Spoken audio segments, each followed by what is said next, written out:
우리가 세상 살면서 또한 신앙생활도 하면서 굉장히 장담을 많이 해요. 장담.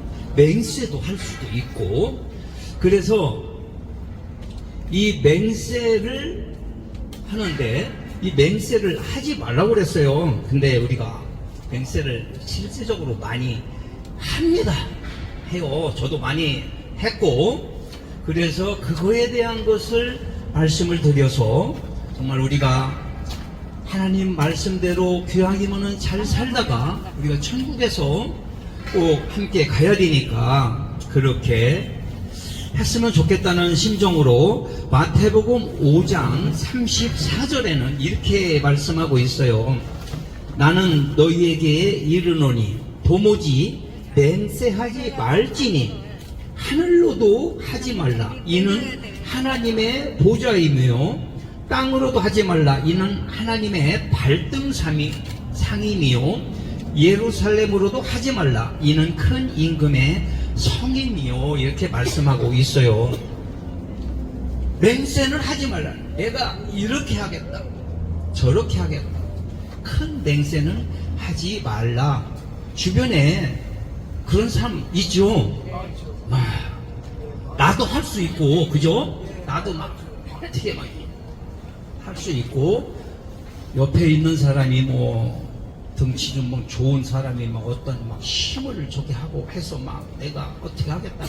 하지만 그것이 며칠 가지 못해서 뻥이었어. 뻥이 돼버리는 수가 이렇게 많이 있는데, 그거를 지금 마태복음 5장 34절에 보니까 하지 말라는 거야. 왜? 우리가 그걸 지킬 수가 없어. 그게 정말 성령님께서 하나님께서 하게 한 말씀이면, 하게 한 선포면, 장담이면 그것을 할 수도 있을 텐데, 근데 맹세는 하지 말라는 것이야. 아니에요. 이 전체적인 문맥을 바라볼 때는 맹세는 해야 돼. 해야 되는데 못 지키니까 기왕이면은 안 하는 게 좋겠다는 그러한 적이지, 전체적인 성경의 문맥이나 성경의 저기를 바라볼 때는 하지 말라는 건 아니라고 저는 생각을 해요. 이거 그게 제 생각이니까 하지는 말라고 했어요. 하지 말라고 했는데 성경에 제일로 후원 장담하고 그 장담을 못 지켰던 분이 한 분이 계세요. 그 선생님이 한 분 계세요. 누구냐? 바로 베드로 선생님이야. 베드로 선생님.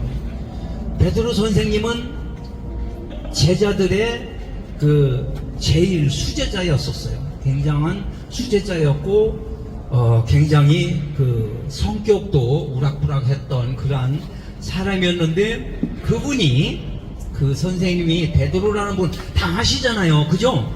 지금 제가 어떤 얘기 하려고 하는지도 아마 다 한 70, 80%는 아실 거예요.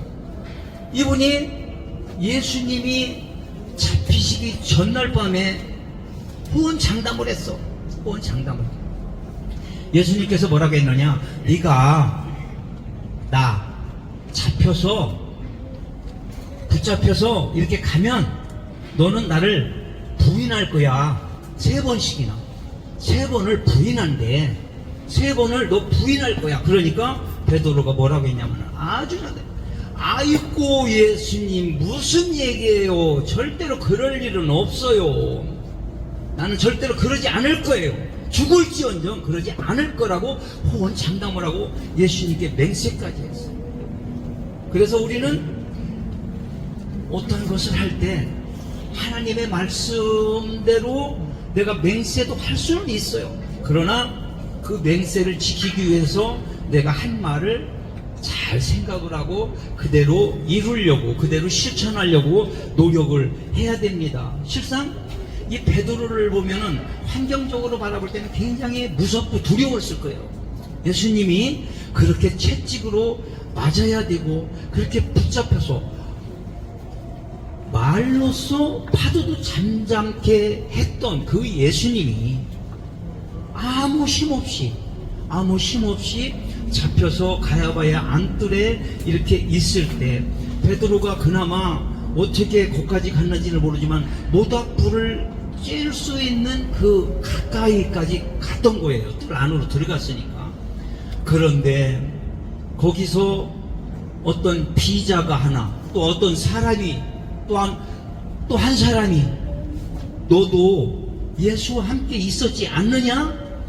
너 예수 그 당이야. 너 예수와 함께 있었잖아. 이렇게 얘기하니까 예수님이 좀 전에 말씀했던 것처럼 나 그 사람 죽어도 몰라.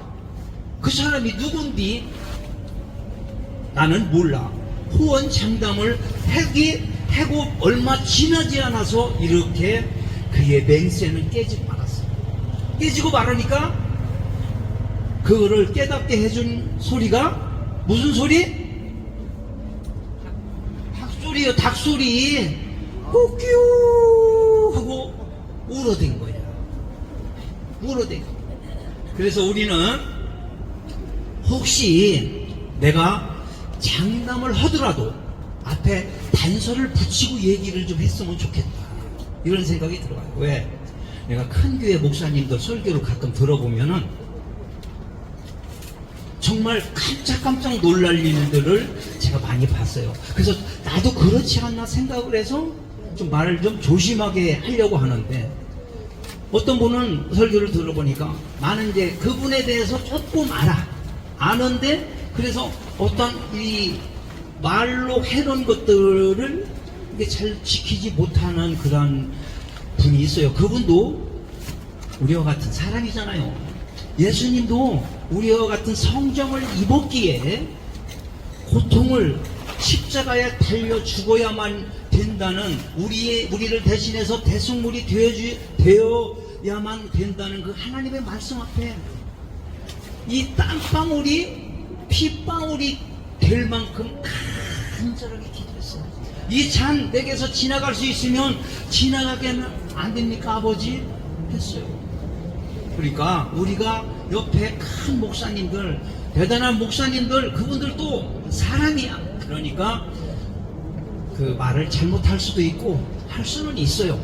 그래서 그분은 내가 누구라고는 얘기를 못 드리는 거야. 그래, 왜? 우리 사람이야. 다. 저도, 여기 계신 우리 성도님들도, 우리 함께 사역하시는 우리 사역자님들도 동일하게 똑같아요. 그런데 말은 하나님이 들으시잖아요. 하나님이 들으시는데 어떻게 들으시냐면은 이렇게 들어요. 듣는데 그 들은 그대로 예수님께서, 하나님께서 우리에게 그 들은 그것을 그대로 하신다는 얘기예요. 그래서 그 민수기 14장에 보면은 이런 말이 있어요. 너의 말이 내 귀에 들린 대로 행하리니, 이렇게 말씀하셨어요.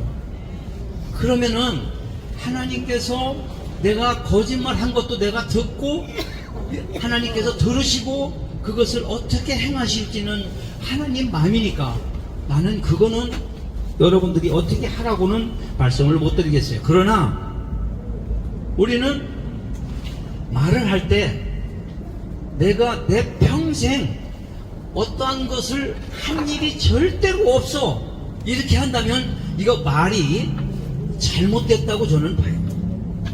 내가 잊어버릴 수도 있잖아. 어떤 것을, 어떤 행동을, 어떤 거짓말을, 어떤 죄를 안 지었다고 내 평생에 나는 그런 일 하지 않았어, 이렇게 후원장담을 한다면, 이 장담을 한다면은 그거는 조금 생각을 해봐야 되지 않을까. 설교를 들으면서, 내가 다른 분의 설교를 들으면서 그런 것들을 좀 봤어요. 그래서 나는 그러면 말을 좀 어떻게 해야 될까, 말을 어떻게 해야 될까, 조금 조심을 해서 해야 되는데, 혹시 내가 기억에서 잃어버렸을 수도 있는데 나는 거짓말 한 적이 없었어와 나는 평생 나는 거짓말 한 적이 없어, 이거와는 조금 다르다는 생각을 저는 합니다. 그래서 말을 할 때, 정말 장담을 할 때 조금 조심해서 해야 되고, 말을 잘못해서 그것으로 말미암아 내게, 내 뒤에다 되고 다른 사람이 이구적거리고 아니면 내 주위에서 내 뒷담화를 한다면 이건 안 된다고 생각을 하거든요. 그래서 우리는 장담을 하되 그 맹세를 하되 그 맹세를 꼭 이루려고 여러분들께서 그 맹세대로 살려고 노력하는 우리 성도 여러분들이 다 되었으면 좋겠습니다. 저나 여러분들이나 동일하게 말을 조심해서 내가 실수하지 않고 내가 거짓말하지 않는 범위 내에서 말을 할 수 있다면 얼마나 좋겠습니까? 그렇게 노력할 수 있는 저와 성도 여러분들이 다 되어서 꼭 하늘나라에 갈 때 하나님 앞에 설 때에 하나님께서 그래 야 아무개 너 정말 내 말을 지키려고 무던히도 노력했다. 잘 왔어. 어서 와. 이렇게 모두 다 본인들의 이름이 천국에서 꼭 불려지기를 간절히 축원하옵나이다. 그 축